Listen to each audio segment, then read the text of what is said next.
Hello from my war room section of the man cave.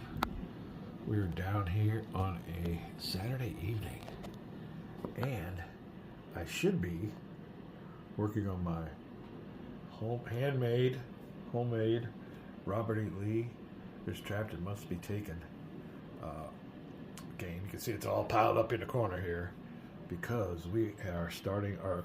This will probably be my last game. I've played 2 or 3 games of this, having a great time with some Plum Island horror, and that's what we're talking about tonight. Now, and again, I should be. Coulda, woulda, shoulda near my life.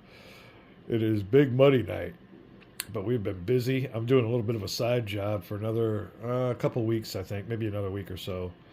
But come February, it's going to be full-blown gaming season, and I'll be able to put in a lot of hours and days for some time off for at least a couple months. So the month of January is kind of rough. We're down here switching between football playoffs. I want to get some gaming in. I want to finish this game. This will be my last run through this. Me and the wife played a game of it. I didn't finish it through. It was our first introductory game, but I played 2 games and lost both of them. It's a challenging game. I got this thing set up for a brand new game. I'm going to give you a little bit of dropping to see what's going on here with Plum Island Horror. But after this, we're going to be, I think the February is going to be a full onslaught. And we're getting all kinds of ideas. Even with this game, I'm liking, for instance, I'm loving stand-ups. So I guess it's a 3D effect, but you could have so many of these. It's at least in my Civil War game. I'm thinking about, look at all the information you could have on this. You know, they got 1, 2, 3, 4, 5, 6 different numbers on here, plus another number. This is a ranged combat number, this one with the bullseye in it. And then on the other side, if you're playing it with my game, with a Civil War game, on this side you'd have something like maybe a portrait of the commander or whoever it is, you know, so the other side don't see it. And it could be a dummy.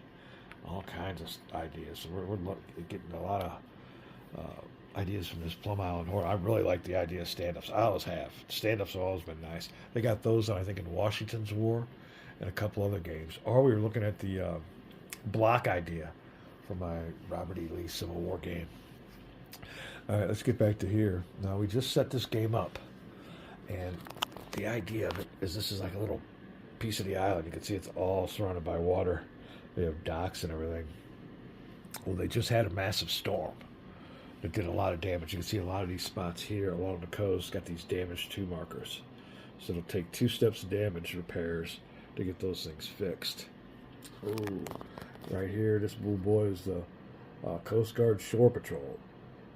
And he's what's called an NPC, which means he's a non-specific player. Now, in this game, you could have, I think there's 4 players. You got 6 different factions. You pick which ones you want. I picked randomly these 4. I do it the random way. But you could have up to 4 players playing this game. I'll play it one. It's got a great solo. You could do 1 to 4. Great solo game. You're playing against zombies or whatever to try and take it over. Great concept. Unlike, I got Atlantic Sentinels over there. Yeah, that's it. I don't know if I'll tell you right now, I don't know if I'm going to like that as much as I like Plum Island Horror. I'm a military guy, so we'll see what's up. My complaint on that one is it's just a bunch of die rolling. So far, you don't really make no decisions. It's just a matter of what the die say. I don't know. We'll get to it. I don't want to give it a bad rap because I haven't given it a fair shake. So we're still delving in it. We haven't really had much time to, in its defense, to play Atlantic Sentinels. But I did watch a video on it.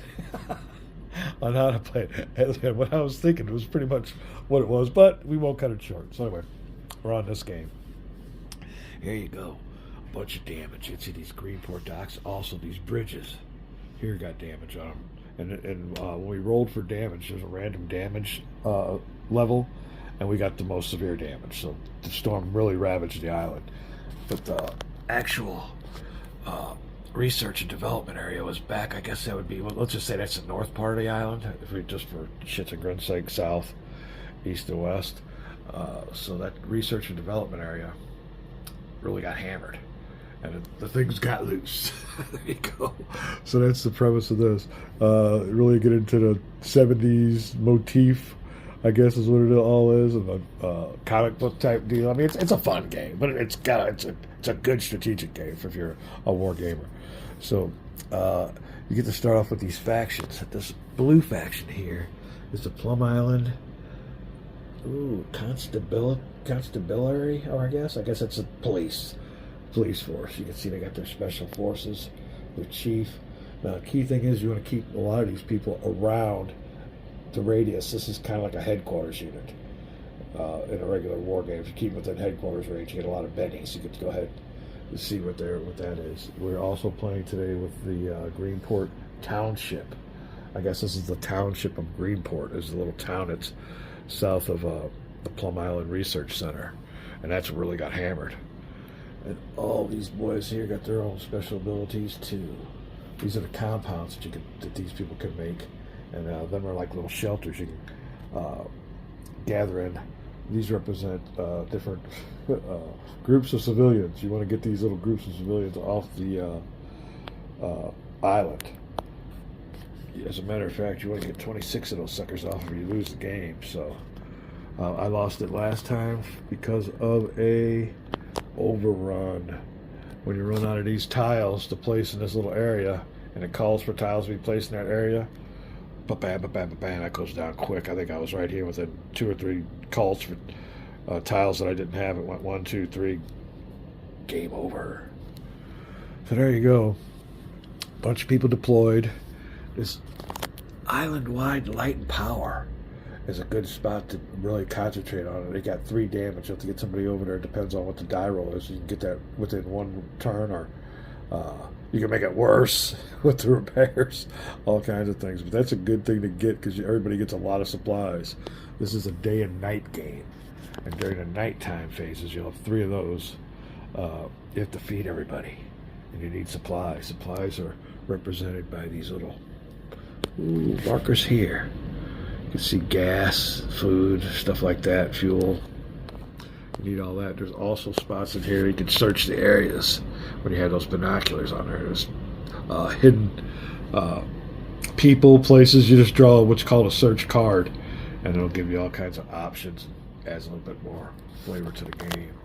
What else are we doing around here? There's just all kinds of neat little spots. You can see here, for instance, that the police officer is at his police headquarters. This is along the coast here. Old Zeke's Wine and Spirits at the police headquarters for something. And they even got a number of people here. So there's 1 person there from Zeke's Wine and Spirits. He'll have to be evacuated because he's a civilian, but somebody must have maybe tried breaking in. He's talking to the cops or something. You can add whatever you want to it, but you got the old Ralph Marion. He's in sanitation. Or Ralph Morton. Okay, I can't read that. I can't read. But of course, he's here at the old town dump. Now, the old town dump's got a bio level marker on there. That means that if you hit spots with this bio level marker and this bio contamination is up, you could get a chance to bring it down, or you might mess up and make it worse, but you get a chance to reduce the biohazard level in this spot. This is also, I guess, a heliport, so you can bring in helicopters to people here and get them off. Supplies, there's 1 supply. Now if you see 2 of these symbols, you get 2 supplies. And you can also search the area. So this area here is really rich in activity. Some spots ain't got nothing. Now when it comes to combat though, in these barren areas, flat areas, then you got no place to hide. Ooh, you take some damage. So you want to always find a nice little building as represented in a spot like this to move into if you can when it comes time to battle these monsters. Now, these monsters are represented by these little tiles. All these tiles represent just maybe say a little group. We'll say there's three monsters in this little group. Well, anyway, what these tiles basically represent are the amount of hits it takes to destroy. If you got a pile here with 3 tiles, it'll take 3 hits and they're gone. So if you take a hit, they're gone.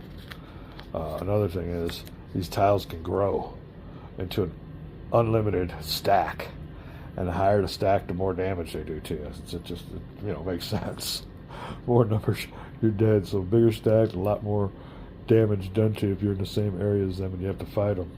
Now what I do is on movement purposes, if they can move up to 3 of these areas at once, I keep this side up. Anything, I think it might be 7 or above. Let's see here. We got a quick movement.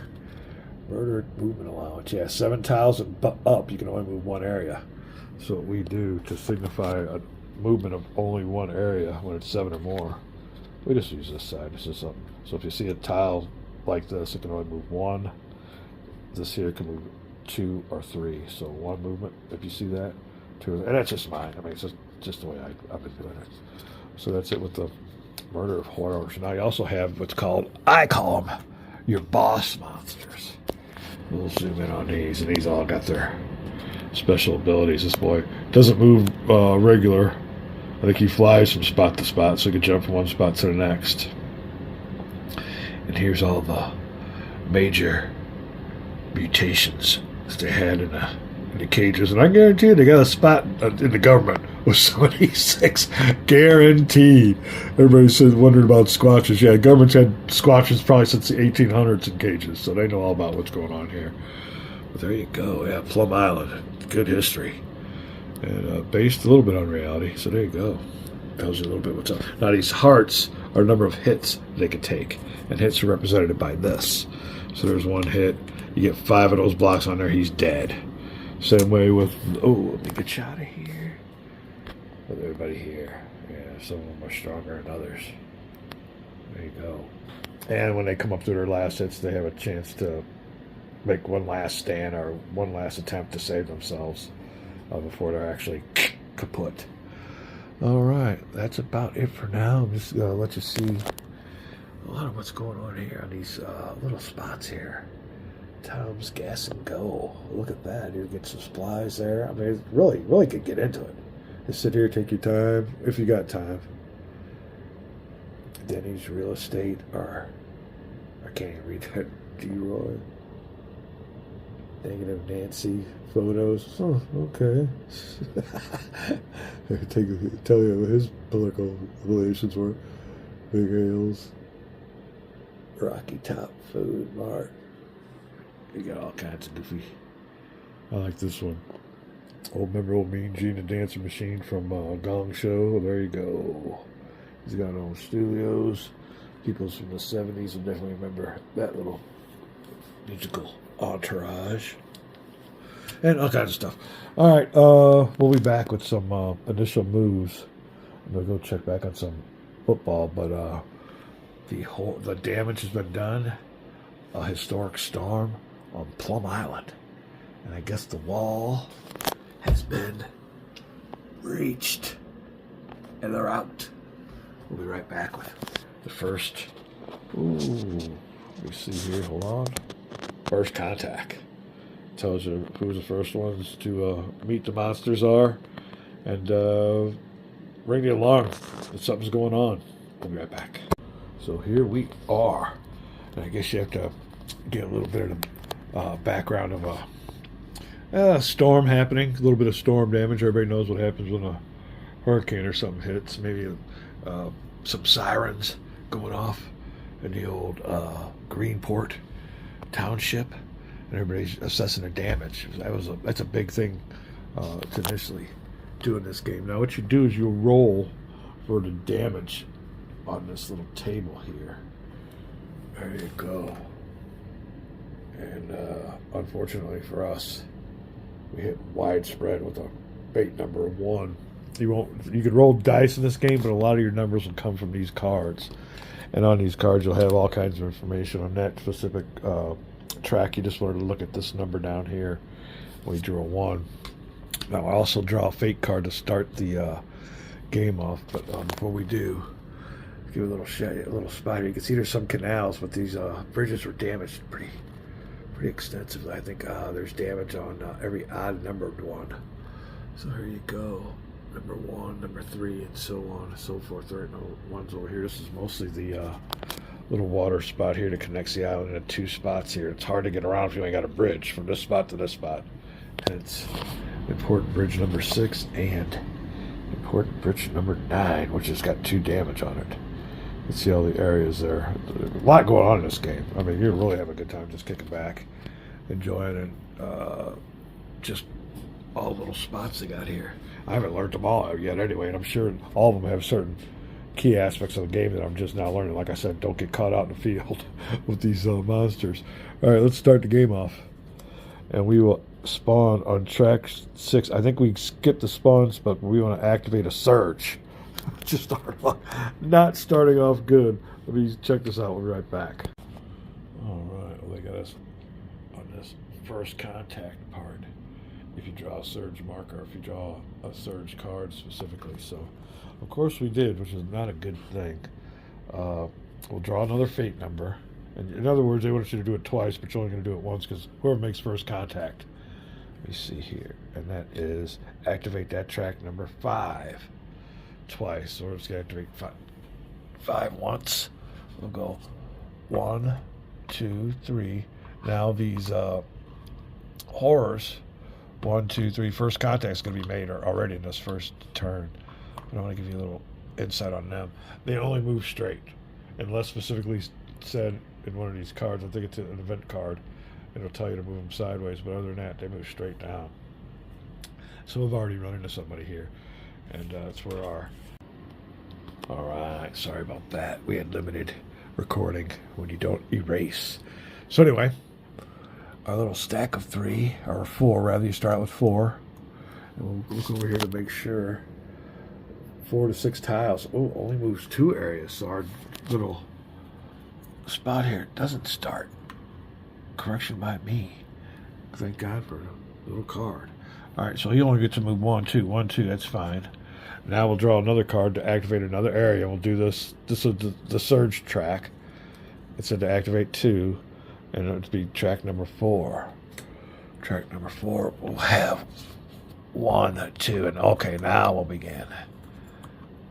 And our little story, our horror story, will start here along the Highway 41 that led up into the research area. Those suckers come on down there, and they have stopped at the Schnitzel Brewery. And there's somebody, unfortunately, there, and it is not a good day for them, because right after the storm, old Sharp's rifle shop was at the Schnitzel Brewery, messing around. They are attacked. And whenever you come, now these boys here, civilians by themselves, don't stand a chance. Now you can, as the game will now progress, arm them with Molotov cocktails and give them some pistols to make them a little bit more lethal. But right now, they're unarmed and they are torn to pieces. So let's just put that here. These guys here, they inflict at least a hit, and that's a hit on these. So this group, unfortunately, Old Sharp's rifle shop, there's employees up there having a good time, just got mauled. They are out of the game permanently. We'll put them out. It does make a difference for those civilians, so make sure you put those out of there permanently. Now the game has begun. Here you go. There's 1, 2, 3, 4 stacks of, and they're here at the, there you go, Schnitzel Brewery, first spot. All right, now this bridge is damaged, but they can still get across by making it like a little, they're like ants. They throw their bodies into the water until it builds up enough to make a bridge, and they come through. Now, unfortunately, when they do that, it takes losses, so it'll take 2 damage. I think it's 2 tiles that will be taken off if they move again, and they'll get over here. But instead of 4 tiles, they only have 2. But, they can get through those damaged bridges, but they do like they do in that movie, World War Z. Yeah, they just use themselves as a bridge. Like the ants, like I said, just throw themselves in. There's this one video on YouTube where huge ants, they must have been from not from around this state. These suckers were huge. I'd say at least this big. And they're big army ants. So anyway, there was a hornet's nest hanging up someplace in a wall, and these ants, I don't know how you get the initial one there, but they made themselves a human, or ant chain from the wall to the hornet's nest, dangling there. I mean, oh my God, how they do that? But anyway, that's what goes on with these little bridges. All right, well, so the game's on. And what we will do now is we got a little bag here. Do a bag, a little draw bag time. Let me make sure everything's good to go. I'm going to check on my scores when we come back. We'll draw the first token. And that's one aspect I like of this game. Can we maybe have a draw bag for my game? We'll be back. All right, then. Word quickly spreads. Easy for me to say.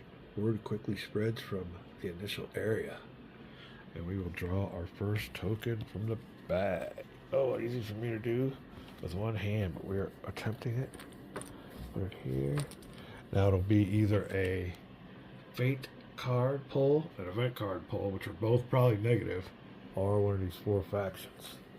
So there's 8 markers in here, 3 fate cards, 1 horror token, and 4. So 3, 4, and 4. There's 8. So picking 1 right now, and the game starts off with, ooh, that's good. And that is the Greenport Township of Plum Island. So here you go. I usually put it over here in this other to signify that they've been pulled. Now what they get to do, start off the game, any one of these purple, get what's called an adrenaline move, a foot move. So they can move, but they can only use this foot. And this is optional. No, they don't have to do anything. Movement by foot ain't too quick. And I can see the little car tire here. During their actual action, they can get in their car and boogie. And there you go. That's basically what they're going to do. This is called what the creator, what's his name? I want to give him credit. Oh, you guys are killing me here. I got to do it. Hold on. There you go. Mr. Lutman designed in it. But, I don't even know what I was giving him credit for. But anyway, here we go. It is Greenport Township's move. We find out what they want to do and I'll explain their actions here. The idea of the game: destroy these monsters, get these civilians off. Oh, I was talking about their little car movement. Right now, it's all foot movement, so everybody gets what's called an adrenaline move. They're getting all worked up, excited as anybody would if they told you there's monsters, zombies coming down the road. All right, so we're going to do something real quick with their feet, and we'll be right back. Let me see here. Now, the key thing is to look and find out what their specialty is. So the old boy with the trash can. When doing a repair action with this unit, you may draw 2. So he's really good at repairs. You want to get him to one of these places that need repair. We'll get him down here, but unfortunately, he can't run this way. He's got to go this way. Ouch. So we'll do that. We'll go 1 foot action there. Another key thing is a Mayberry. He's the mayor. Mayberry, okay. Speeches, leader's ability. This unit is with or adjacent to any of its faction leaders. Increase both of the administration and bravery ratings by +1 for all purposes. However, never more than 5. So there you go. I just want to keep him close. So we'll keep him here because we got a lot of stuff going on around here. We're not going to move him. What's the fireman do? Fire marshal. Unit. He's got fire hoses. Unit uses special range combat action. Okay. Draw a fate number. So he's good at range. And range combat is a combat that's an adjacent hex. 1, 2, 3, 4. Adjacent hex, adjacent space. That's what I'm going to say. Let's get him out here on point. He can move 2, 1. Ooh, that's about all I could do. We can't cross this canal. That's a bear. Let's go down here. 1, 2 for hopefully a repair action. All I can do is move his feet. That's all I can do right now. And you don't have to. We'll keep the... do we want to bring the doctor with us? When a unit uses heal ability, it provides a heal ability to a unit. 2 hits may be removed. Let's get him up here with the monsters then. Oh, he'll just move 1. Going up this way towards the stack. Now, the old boy here, last one, he's got a real cool ability about moving units. So he's a transit authority driver. He's got buses. They pick up and drop off any player or civilian unit not compound during its vehicular move action only. Huh. Only one unit can be carried at a time, but any number can be picked up and dropped off during the move. Huh. Wow. I'll have to check that one out. So we want to get him with civilians. He's with civilians. We'll keep him there then. You can use that ability. That'll be it. That's all for their movements. Now, depending on the time of day and everything up here, you look over here. Game turn 1 is in the morning, I believe. Well, you only get one action. So, out of these 5 players, only one of them get to do something. So there you go. Really restricts you. So let's see here. Let me check out the situation. I think what we want to do is... We want to use him to try to repair some damage or move these people out of the way. There's no damage tiles there, so we're going to concentrate on old Ed Cramden. Huh, I wonder if that's old, what's his name from the Honeymooners? Ralph Cramden? Okay, he was a bus driver. I got it. It's the same. I'm that fucking old. All right, let me look at old Ralph Cramden, or no, Ed Cramden in this game. Oh, they pick up and drop off any number of civilians during its vehicular move action. Only one unit can be carried at a time. Any number can be picked up and dropped off during the move. How do you do that? All right, let me check this out real quick because we're going to do that. We're going to try to help get these people out of here. We'll be right back. All right, we can see there. He's got the biggest vehicular movement of the game. You can only move one person at a time, but they can be picked up and dropped off in any way you see fit. So, we got to find a family with only one person. There's 2 here and 1 here. Okay. So you can only take 1 at a time. This will be the 1. I think I'm just going to get these guys out of here with us. Let me see. 1, 2, 3. Oh, it's got a helo pad. No, we need a helo pad. We need to get these guys out of here. This way here. Points of escape to get off the island. I'm sorry. Amateur operation. This bridge here goes to the mainland, but it's damaged. Any place that's got a helo pad, if there's a helicopter, they can probably get off that way. If it's not damaged, that area is damaged. Can't have no damage markers. Or by boat. So boat, helicopter, bridge. Trying to get them someplace. Let me check this out. We'll be right back. All right. Well, old Ed Crampton has got an administrative rating of 4. And a 4 on the administrative rating. Let me see, where am I at here? Here you go. The green administrative rating. That's how many people can move with you. He's got a big bus. He can move 4. There's 3 people in this group, so he can move all. I'm going to move all 6, in other words. So those 3 people, all of them that will be the Adams family. Oh, I never wonder what kind of macabre group that is. And Wiley Brothers Bar and Grill, all hopping on here and moving 6. So it'll be 1, 2, 3, 4, 5, 6. They're at the fire station. That's a good place to be. So there you go. That will be his 1 action. All right. Let me go over here. Now what I usually do is put this action marker over here to signify that his action is used. So that is all they can do. Now, after that, 1 player from here, from each group, can perform an action.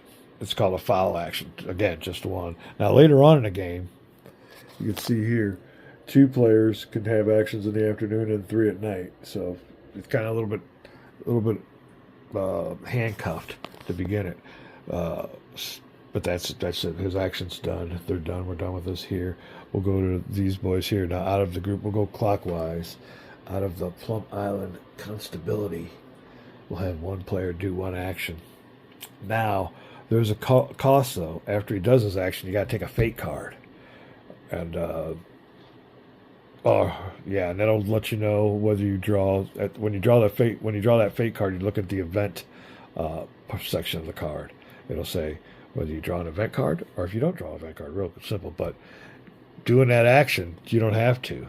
If you do, you're going to draw a fate card. So we'll go here to blue. I usually do it. I don't usually skip it.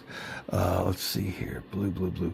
Let me look over the board, see what I want to do with the members of the Plum Island Security Forces, Ardor, Constability, as they say in the Northeast. Be back.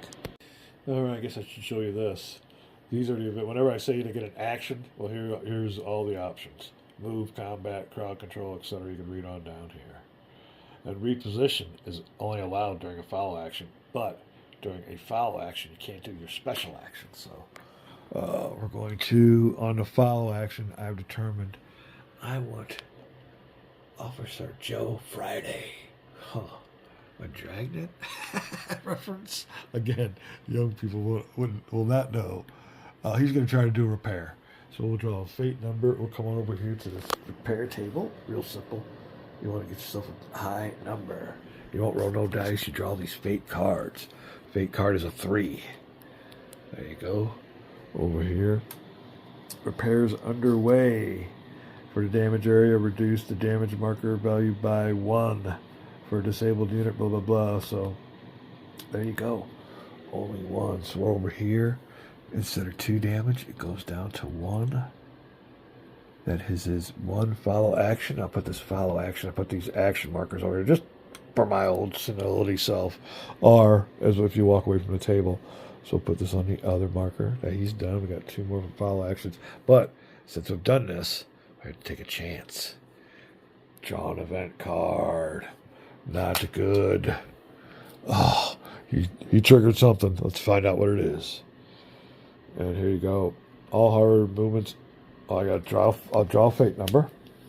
Again, it'll determine a track. All horror units on track number 6. I don't have no units there yet. On track number, we'll move an adjacent. All right. Has a non-horror units on it. Horror that do not move. Conduct close. There are 2 eligible areas. Let me read this, but I think we skipped this because there's nobody on 6 yet. He hasn't spawned. We'll be right back. And basically what this tells you is, when you draw this, if there is a... The key thing is this track. There's no horrors in it. But if there were, they'd be smelling the people that are next to them and going after them. And making what's called a lateral move. They usually don't do that, but if you draw a card and they're next to you, they'll smell you and go after you. So that's basically what it's telling you. To move them to an adjacent area only if there's targets there, like one of my stands are civilians. Unfortunately, nobody's on track 6. So we can put this all back and we dodge a bullet on that one. That's how you do that. Next will be the green. Let me check this out. Take a little breaky break. Check out football. That's basically the game. It's pretty easy. We'll go through it again. Like I said, for a few draws of the bag and show you what's going on. I got to look over green, see what I want to do there. You cannot use their special ability on this foul action. You just do their regular ability. So any of this little stuff doesn't come into play unless it's a regular action, not a foul action. We'll be right back. All right, then, for a green foul action, we'll move this old boy. We're going to do the courageous thing and try to get to the civilians. 1, 2, won't get there. We got to get a hold of these people and get them out before they get hammered. One of these groups, I believe it was, if I picked this one, it was probably that one. But I'm pretty sure it was this one. Gobbled up a poor family already. And it was Sharp's rifle. Oh, they did gobble them up from, where were they at? Oh, yep, they were at the old Skenzel brewery. But anyway, one thing you got to do is when these poor people get destroyed, and 8, they themselves turn into a bunch of horrors. So you add 1 to the group. So now this group has gone from 4 to 5 on there. And 5 tiles still moves 2 areas, so I keep them up that way. When you only move 1, when you get past 5 or 6, I flip it over to signify that its moving allowance is only 1.